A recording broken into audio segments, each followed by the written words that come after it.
Follow us on Instagram at Express Truth Show. Yes, people, we're back up in the building, man. As promised, I told you, we're going to be bringing Anthony back on. It's been a long time, mainly due to myself. But we got Anthony back in the building, and we couldn't have chosen a better time with everything that's going on right now. Everything that's going on right now, man. So I don't even need to say nothing more from here. I'm going to let Anthony take over. But people, first and foremost, apologies. Where he's at, there's a slight delay in the internet. So apologies for that. So let's get into it. Anthony, what are you saying? Before you even get into what you come to talk about, how are you first and foremost? Give God thanks, bro. Thank you for asking. I'm blessed, Blessed. Medea. Been going through trials as everybody does in life. But I give God, I'm here. Got thanks. I got my health, got my strength, and I'm here. So, raring to go, fam. Raring to go. Been a while. It's been a while, Express Truth. Been chomping at the bit. But like Mark says, the events of yesterday at Wembley was perfect for a man like me. So, without no further ado, let's roll. Okay, so yeah, all right, yeah. I don't even need to even ask you no quick. Just go straight in. No. You can question me, Go ahead and I can shoot. I mean, however you want. We know the outcome of the game, and we know that England lost the game on penalties. Yeah. 3 black players. Yeah, all right. Let's 3 Kings missed their penalties. This morning, we wake up to a mountain of repost in tweets, repost in comment sections, with nothing but racial abuse aimed at these players who missed their penalties. So, with that being said, Anthony, just tell me how you feel. Or just break it down. First of all, I'll say, if I were to really tell you how I feel, bro, all it means beep, beep, beep, beep, beep, beep. Because how I feel. But on a level though, okay, I'll start with the fact. Okay, 3 Lions England got to the final of the major championship. First time in 55 years. First time in 55 years. Now, spearheading England's progression to the final, the press and the media would like us to have believed that it was Harry Kane, Captain Harry Kane. But in reality, we all know it was the boy born in Kingston, Jamaica, who single-handedly, virtually, dragged a nation to the final. And I'll say that, and I'll break it down why I said that. The first game, England beat Croatia 1-0. Who was the goal scorer? Raheem Sterling. Second game, England drew 0-0 with Scotland. Third game, England played Czechoslovakia. Who scored again? Raheem Sterling. Yeah, so they've gone through to the next round, the last 16. I can't remember who England played. I'm not quite sure who they played, but they won again. Germany, sorry, how can I forget? England played Germany in the last 16, they won 2-0. Who scored the first goal? That's right, the boy from Jamaica, Raheem Sterling.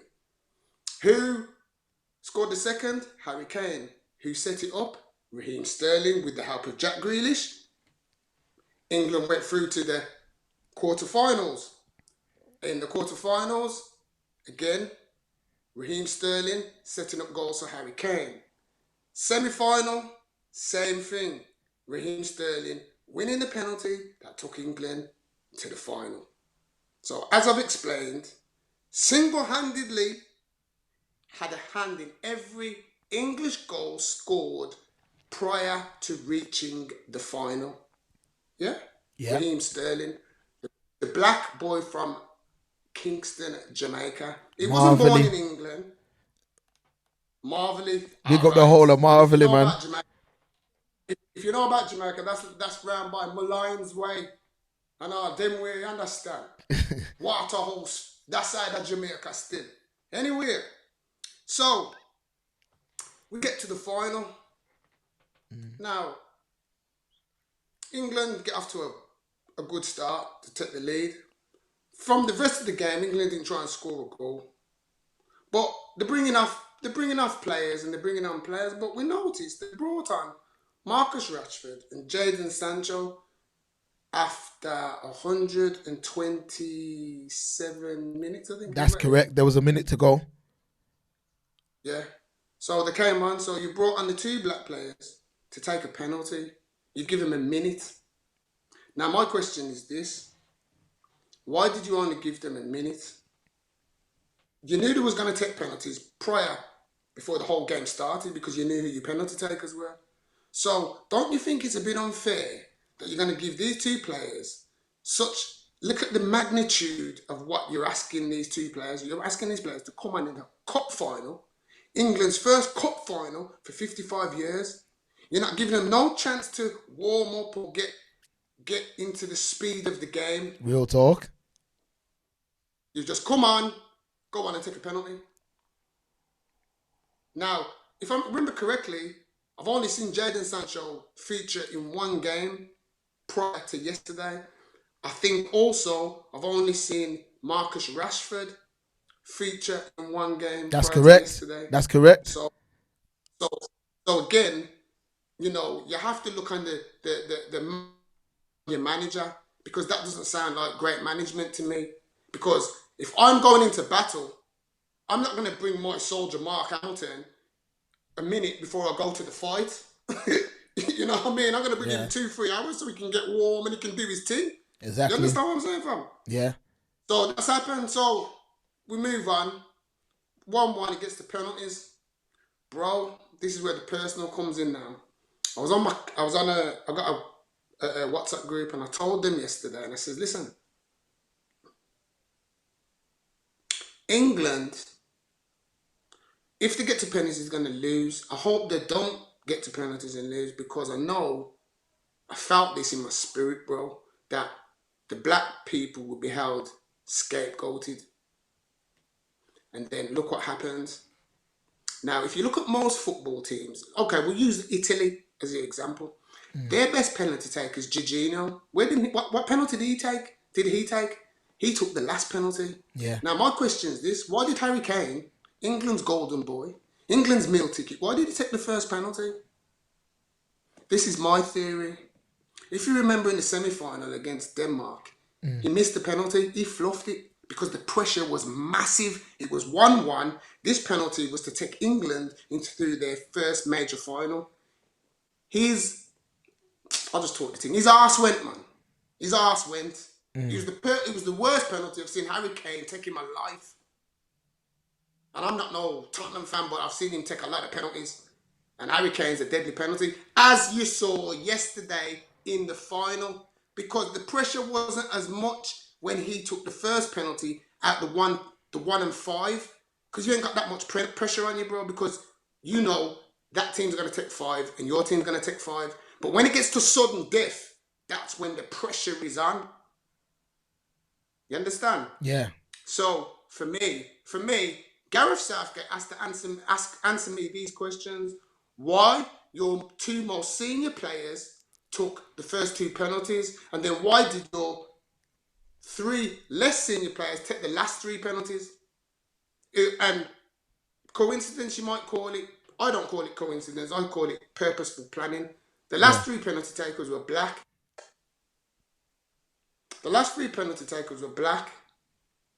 Now,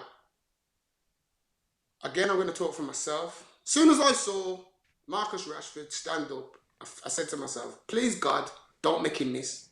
Because I know automatically, if he misses, he's going to get racially abused by those said English fans with your 3 lions on your chest and your night tops. Is Marcus Rashford, the black man from Manchester who's feeding a lot of people's children on this earth. Real talk. His actions have fed a lot of people's children in this country. But look how he's been treated. Look how he's been vilified because he missed a penalty. Now, the next penalty taker, Jadon Sancho, doesn't play his football in this country, but he's going to be, probably in the next week, he'll be making a £80 million move to Manchester United So again, the money they've spent shows you he's a top baller. He missed the penalty. He's been racially vilified by the said fans from the Three Lions on the shirt country, yeah? And then the most hurtful one for me personally, and I'm going to tell you why it hurts. One, Bukayo Saka. He's 19 years of age and he plays for my team, Arsenal. And I says, God, please don't make this little youth miss a penalty. And he's the last man. He's the last man. He's the last man. He's taking the most pressurised penalty in English football since Gareth Southgate himself missed his penalty in 1996. Yeah? No, that was the importance, because Saka's penalty was to keep England in the competition. That's how important his penalty was. This is a 19-year-old boy you're sending to do a man's job. So my question is this, Gareth Southgate, why didn't you save your golden boy Harry Kane? Why didn't you save Harry Maguire to do it? Why didn't you send Jack Grealish to take one? Why didn't you send John Stones, just won the Premiership with Manchester City? All experienced professionals, more than this little 19-year-old black youth. Real talk. So please tell me, Gareth,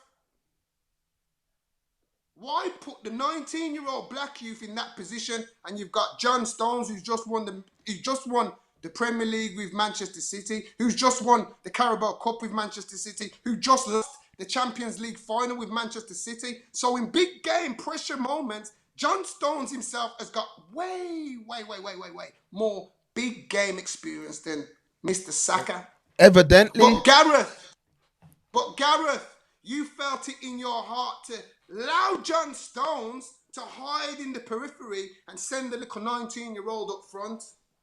Disgusting. It's disgusting. He's 19.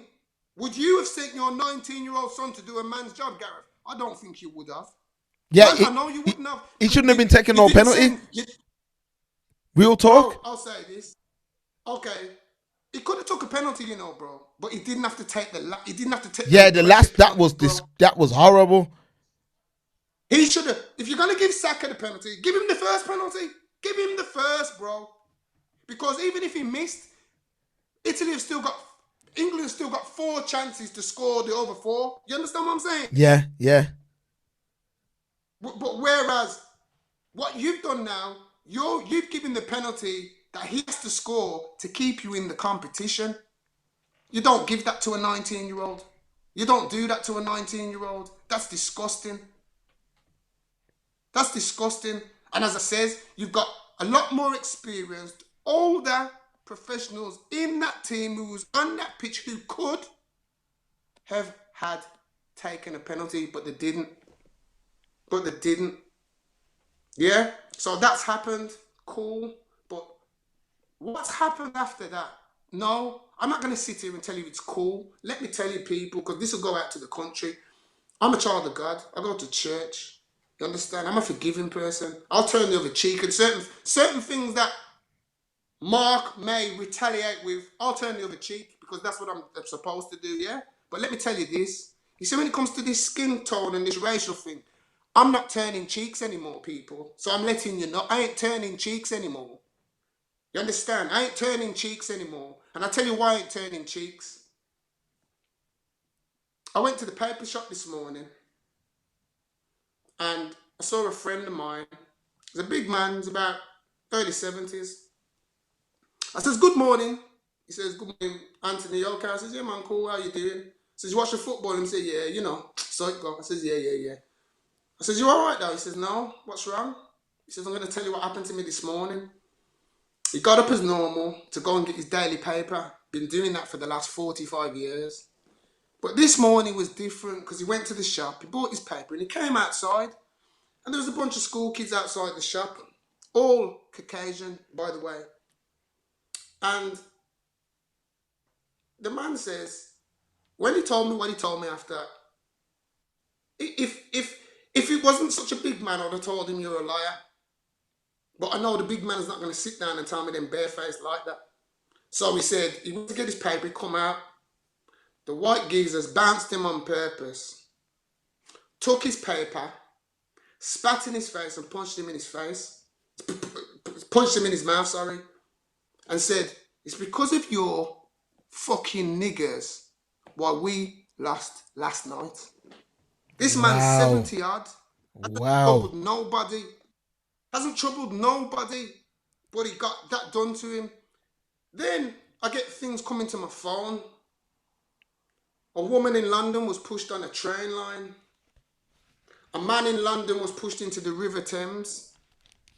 Not because they'd done a crime, not because they'd done something wrong, because their skin was black and the 3 players who missed penalties for England were black. That's why the woman was pushed on the train line. That's why the man was pushed into the River Thames. That's why the old man was attacked at the newsagents this morning. No, and I'm going to carry on because, you know, how I feel. Now, and you see, I'll name because I don't care. I saw the Ferdy, Rio, Righty, all we, all we again for England. We. So how comes there's no we when black players miss penalties, but it's only black people getting pushed into the Thames, or it's only black people being pushed on train lines? Why? And how comes Rio, Ian Wright, Sol Campbell, Carlton Cole, that's just a few I can name off my head quick. How comes none of you are posting today the disgusting treatment of the 3 black kings who missed penalties for England yesterday? I haven't seen not one post from any who I've just named talking how upset, how angry or whatever they feel about what happened last night. And here we go again, Mark. Who did we have speaking up, saying something needs to be done? Mr. Gary Neville, yeah. Gary Neville's white people. And Gary Neville's the one who was on the post today talking, Boris Johnson, you need to come and sort this out because black people are being racially abused for missing penalties. Gary Neville, not Ian Wright, not Rio Ferdinand, not Carlton Cole, not Sol Campbell, or none of these ex-black pros, but it was an ex-white pro who was calling for some form of intervention from the government. That tells you everything, black people. That tells you everything, black people. Because our own people ain't doing nothing. They're leaving it to Mr. Gary Neville, or like they did last time, they left it to Mr. Patrick Bamford. Yo, when are we black people going to really stand up and do what's right? Rio, I know you got to protect your job. Ian Wright, I know you got to protect your job and your income. But Muhammad Ali didn't think about that when he made his stance. They stripped him of everything. They stripped him of his title. They stopped him from earning. He had to go and give lectures around universities in America to raise money. That was the heavyweight champion of the world. But because he stood up for what he believed in, they tried to break him. And we all know the ending of the story. One of the most loved men to walk this earth was Muhammad Ali. Why? Because everybody respected what he did. And let me just put it out there. I've got nothing against Rio Ferdinand. I've got nothing against Ian Wright, Sol Campbell, Carlton Cole. I got nothing against you. You're black just like me. But I just find you very cowardly. And I'm trying not to be insulted. Please, if you're insulted by what I'm saying, that's not my intention. But I'm just speaking from my heart. I'm speaking from my heart. You're black people in positions that you can talk and you can say things and you can galvanize who you need to galvanize, but you're mousing it. You're all Charlie Mouse. You're all Charlie Mouse. I'm just a care worker from Birmingham, but I'm proud of my blackness. I'm proud of my blackness. And I don't like to see two-faced patriotism from so-called two-faced English fans. Yeah, that's right, I'll say it. Because you're all two-faced. And let's be real, black people. When we was young in our houses, our parents told us Don't trust them because they will smile and they will nyam food with you, but behind your back, you're still a nigger, you're still a coon, and you're still a darkie. But still we pretend and we play the game that it's not happening. Stop playing the game, people. Stop playing the game and start standing up for this. Start standing up for this. You understand? Start standing up for that because let's be real, Mark. That woman who was pushed on the train line could be your mother, your grandmother, your sister. That man who got pushed in the Thames could have been your dad, your granddad, your brother, your uncle, your brethren. What has to happen before black people do something?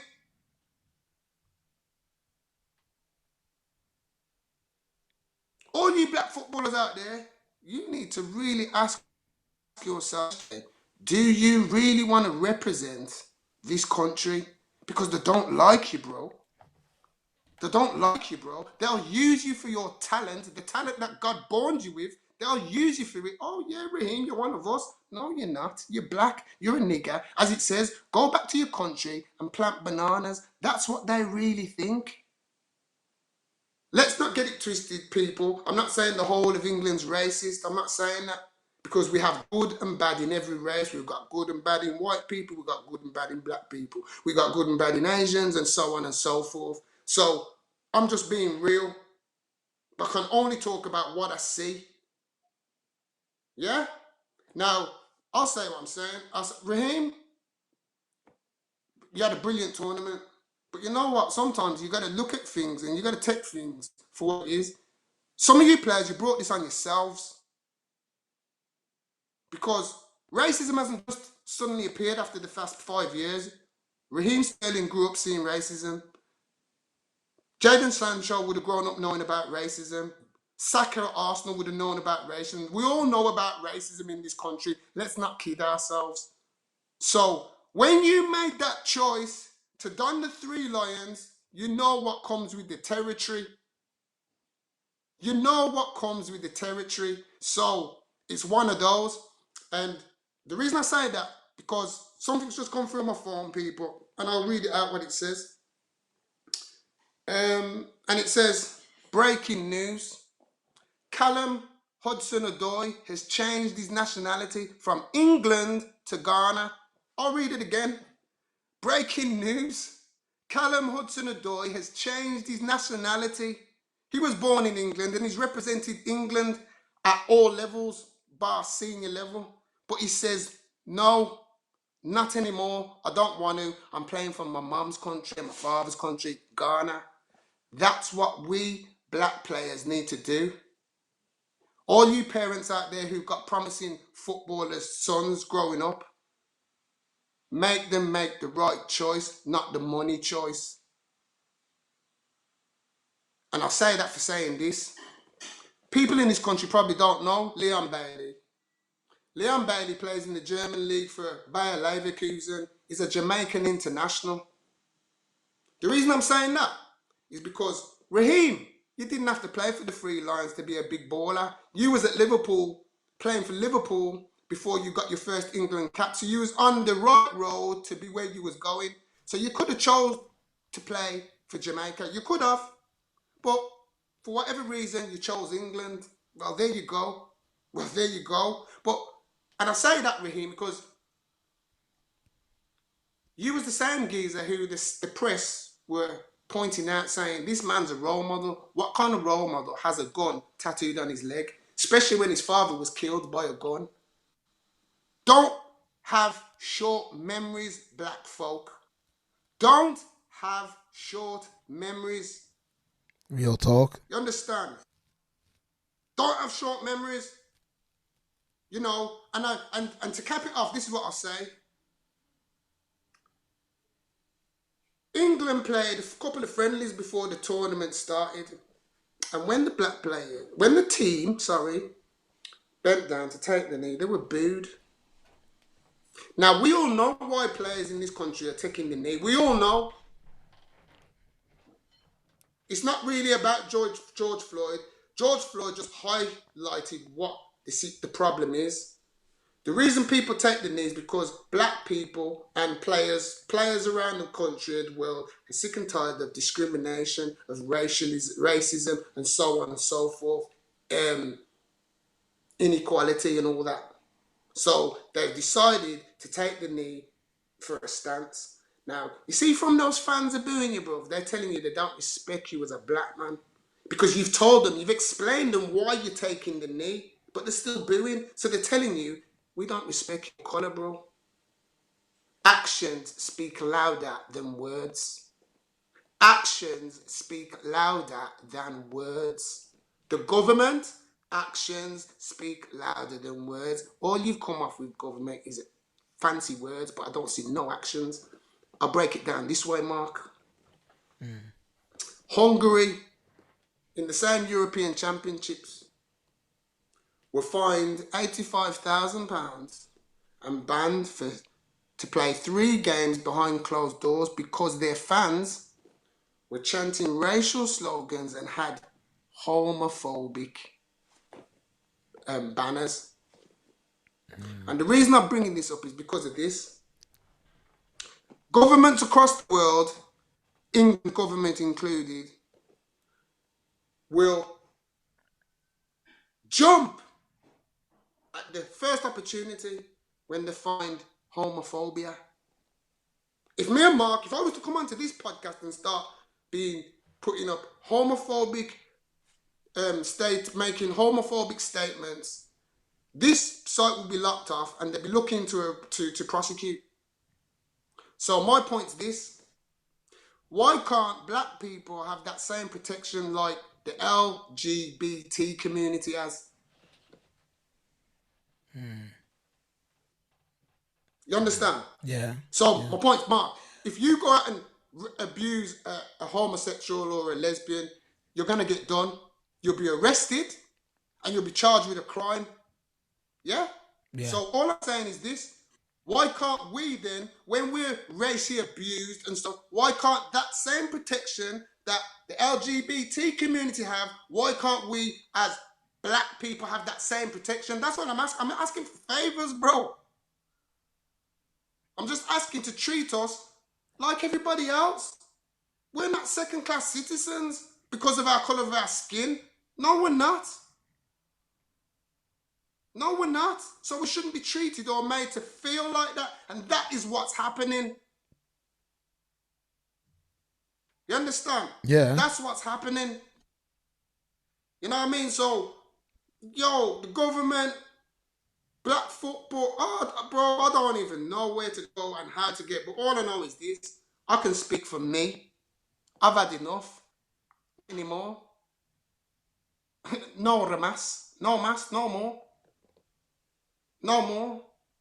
No more of that turning the cheek because man call me a Negro or call me a nigger or this, that, and I gotta turn the cheek. Nah. And the worst problem is this: if everybody has my mentality, we're in trouble because, and it's gonna be a time, bro, where we're not prepared to take it anymore. We're not prepared to take that anymore. People are gonna start taking things into their own hands. You understand? Because I'm sure that woman who was pushed onto the train track, I'm sure she's got family, and I'm sure her family would have been incensed when she came home and told them. The person who was pushed in this Thames, same thing. There's going to be repercussions because of these actions. Yeah. You know, somebody sent me a video yesterday after the game. You see like a mob, there's about 25 young English fans that got flags tied around their face, and they've rushed one black geezer, one black boy by himself. 20 odd fans rushed him. Yeah, that's Now, mad. his black friends will see that now, seeing that their friend's been battered, and they're going to go and take matters into their own hands and deal with it. And then when that happens now, but you should have come and told the police, and you should have done this, and you should have done. No, you see, we're always the victim. We are always the victim. We don't bring this race talk. We're always on the receiving end of it. Real talk. And this is what's happening. So I'm just saying out there. I'm just putting it out there, fam. I sent Mark a lot of stuff. I can, if you want, Mark, I can go through. I can read some of the social media stuff. What's out there? Yeah, If you you could want, it's up to share you. a I few don't. just so people know how shocking some of what's been said. Okay. Yeah, I got one this morning. It was these niggers have lost the Euros. Monday, the 12th of July, is Punish a Nigger Day. 5 points if you spit at a nigger. 10 points if you punch a nigger. 25 points to steal a nigger's clothes. 50 points to drive into a nigger. 75 points to rape a nigger. Listen to that, bro. Wow. 75 points to rape a nigger. 100 points to break into a nigger's house. And here's the dealer. 500 massive 500 points to lynch a nigger. Sick, All man. because three young men missed the penalty representing England in football. Listen to what people are putting out there. Listen. That's one. I'll go through another random. Hold on. And I'm going to name as well. Now, this came from a girl named Stacy, and her handle is at 5'7" slapper. I don't know what that means. I'm not on that social platform, but whoever knows, as I said, I'll say it again. Stacy, that's STACEY at 5'7" slapper. Her statement read, 3 monkeys made us lose. Sad day for England. That's one. Another one. Every nigger missed a pen. Rashford, Sancho, Saka. Go kill yourselves, nigger monkeys, or return to your natural habitat of growing bananas. FUCKING slaves. Wow. And then the last one I'll read was sent in, I think it was a Twitter, because I don't do Twitter, but yes, Twitter. He tweeted, Mr. Henry Williams. I'll say it again. Henry Williams. Mr. Henry, I'm waving to you, Henry. You're famous. He put a tweet out saying, three fucking niggers missed stick Black Lives Matters up my arse. Wow. And I'm gonna, the last one. Wayne Routledge is a professional footballer who plays for Swansea. Now he was into some dialogue with a man just goes by the name of Bill. He says Bill at BIL 15434458. I don't know what that means because I don't know that social network platform. But anyway, Bill said, nothing against black people, but England have never had a black forward that done anything for the team. They have had a few good black defenders and one really good black midfielder. Then his last post was, when England, I'll write what it says, when we won the World Cup, we had no black players. Doesn't that tell you something? Yeah, that's mad. People. And you know what? I'm just going to be real. I'm talking more to black people, you know. That's the fun. This is the worst part of the whole situation. I'm addressing my fellow black people. For you people to stop walking around with your eyes closed and pretending. Stop pretending that they like us. Stop it. Stop it. They don't like us. They haven't liked us and they never will like us. They will use us for their benefit. And that's it. They don't like us. So stop this we and all that crap. It's not we at all. The It's reality coming out. is It's coming it's out. us. It's us and them. That's the reality of it. It's us and them. And I ain't trying to preach or incite no racial hate. No, I ain't. I'm just talking facts. And The facts, you can say what facts, actions, in the actions that speak louder than your words. There you go. Real talk, Anthony. Very, very, very passionate dialogue right there. Much appreciated. And people, Bro, bro, sorry to cut you. Nah, say. Bro, how I stay when it comes to racism. As you know, let me just share with the people.